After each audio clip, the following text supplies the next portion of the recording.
Aking lugar. Ayan, di ba? Dito ako dumadaan araw-araw. Siyempre. Ay, si mother, nagwawalis siya. O, siyempre.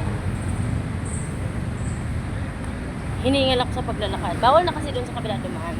So, dito talaga tayo. Para sa safety. Hindi rin naman para sa kanila. Para din sa atin. Kaya kailangan, sumunod na lang tayo.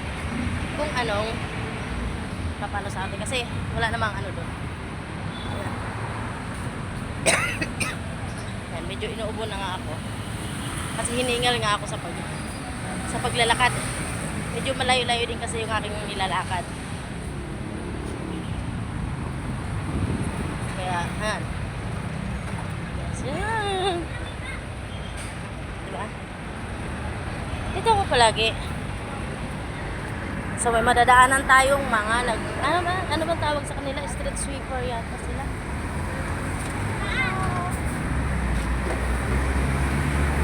Ayan, nakikidaan tayo sa kanila.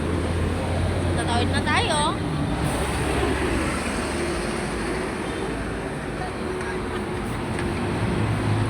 So, tatawid na nga ako, mga mi.